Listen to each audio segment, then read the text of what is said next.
Salut à toi et bienvenue sur la chaîne de l'Airsoft. Aujourd'hui, je vais te présenter la SAH02 One de chez donc Specna Arms.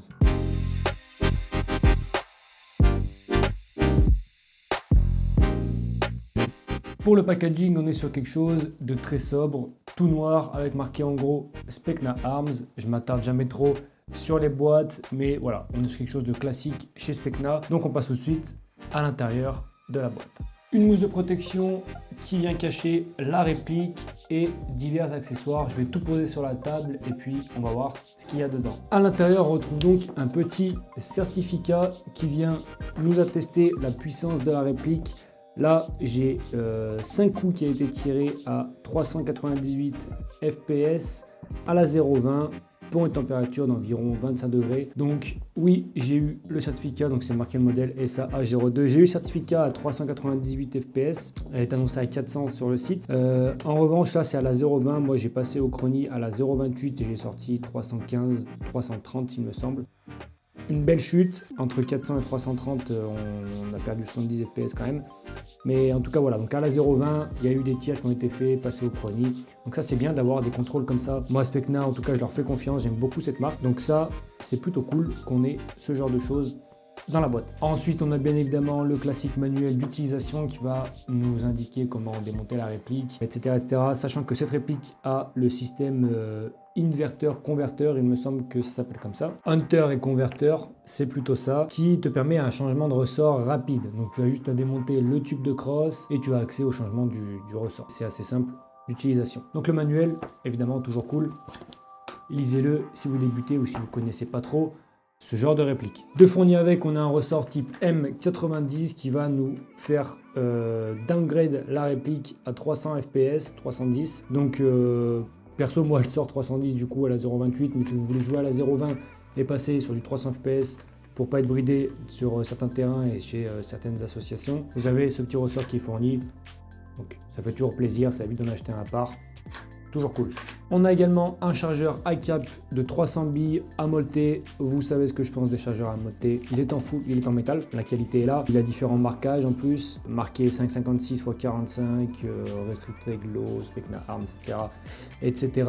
Vous savez ce que je pense des chargeurs à molleter. En plus là, c'est différent. Le molletage ne se fait pas dessous puisqu'avec est fournie une petite clé qu'on va devoir venir insérer sur le côté du chargeur pour venir molleter. Et ça, vous voyez, sérieusement, les gars qui font la conception des répliques, la conception du chargeur à molleter, vous pensez vraiment qu'on va se trimballer avec ça dans la poche en partie? En plus, il n'y a même pas d'attache qu'on puisse mettre, faire pendouiller sur notre gilet tactique ou quoi.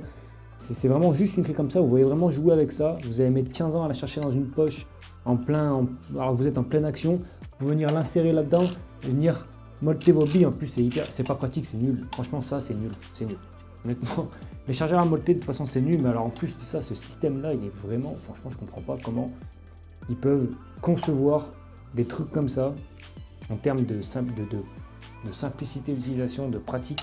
Franchement ça c'est zéro. C'est toujours des avis perso, mais si quelqu'un aime ce genre de choses, qu'ils me le disent dans les commentaires.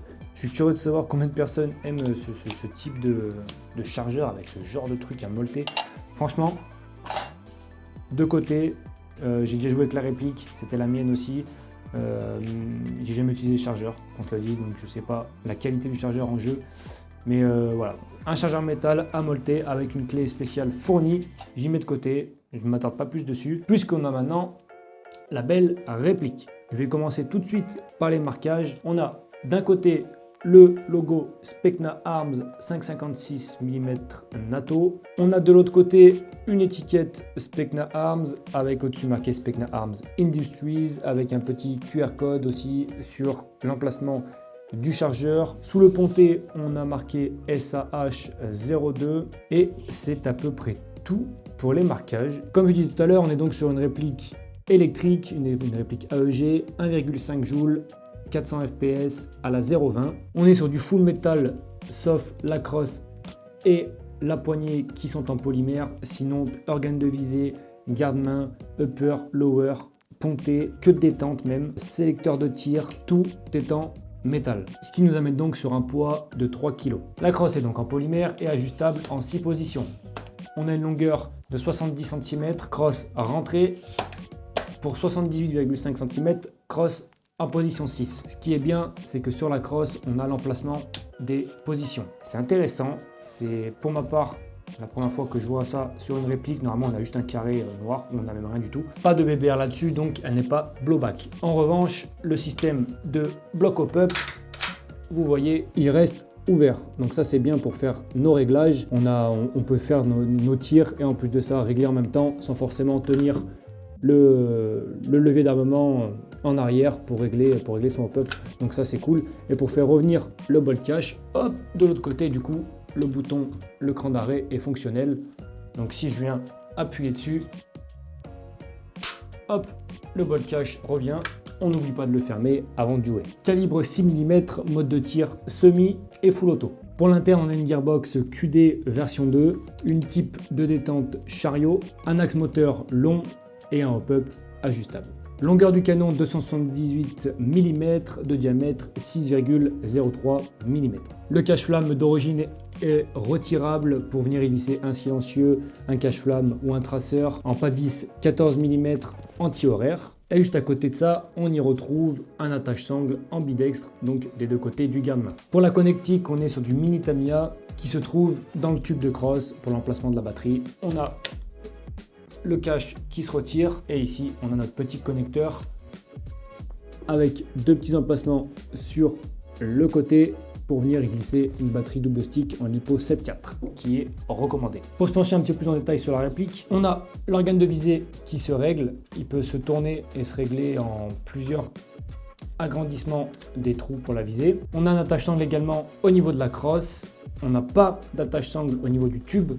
Donc ça, un peu dommage, j'avoue, pour moi qui aime bien les attaches-sangles au niveau des tubes de crosse. On a l'éjectoire du chargeur côté droit, le petit clic pour faire revenir le bloc hop-up et le bolt cache du côté gauche et le sélecteur de tir du côté gauche également. Donc, on est globalement sur une réplique de droitier. Le grammage des billes qui est recommandé pour cette réplique, c'est de la 0,28. Moi perso, je joue en 0,28 sur toutes mes répliques. Je trouve que c'est le meilleur compromis. Donc si vous comptez jouer à la 0,28 dessus, sachez que vous n'allez pas forcément sortir vos 400 fps. Vous allez plutôt en sortir 300, entre 300 et 350. Tout dépend la propreté de votre canon. Vérifiez-le quand vous regardez, quand vous réceptionnez la réplique. Parce que moi, il y avait du gras dedans, il y avait pas mal de saleté qui me faisait perdre de la puissance. Sur le dessus de la réplique, on retrouve, comme d'habitude sur de nombreuses répliques, un rail Picatinny pour venir fixer vos accessoires de visée. Et on en retrouve aussi également 3 de plus au niveau du garde-main. La poignée est équipée d'un petit grip très agréable à prendre en main. Personnellement, j'adore ce grip-là de chez Specna Arms.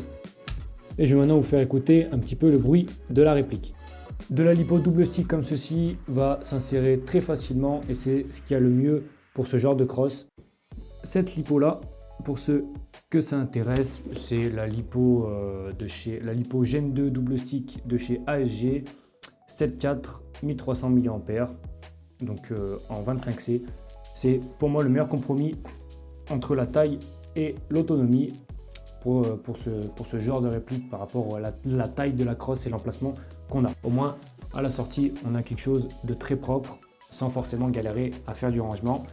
Qui dit manipulation dit lunettes comme d'habitude et vous voyez, j'ai enfin reçu les nouvelles, au moins je vous vois et vous me voyez et croyez-moi, ça fait la différence entre des grillagés. Je vous les présenterai parce qu'elles sont super, 0 buée en une journée, 2 parties, sans traitement, sans rien du tout. Donc franchement, celles-ci elles sont au top. Je joue avec une cagoule, avec un stalker, j'ai eu aucune buée, aucun problème.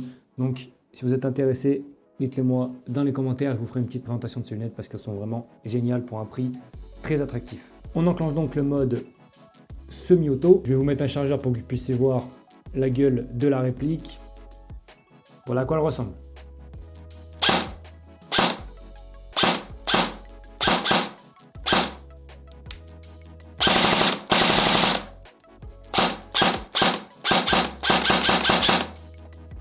Voilà donc pour cette réplique, si elle te plaît, évidemment le lien est dans la description.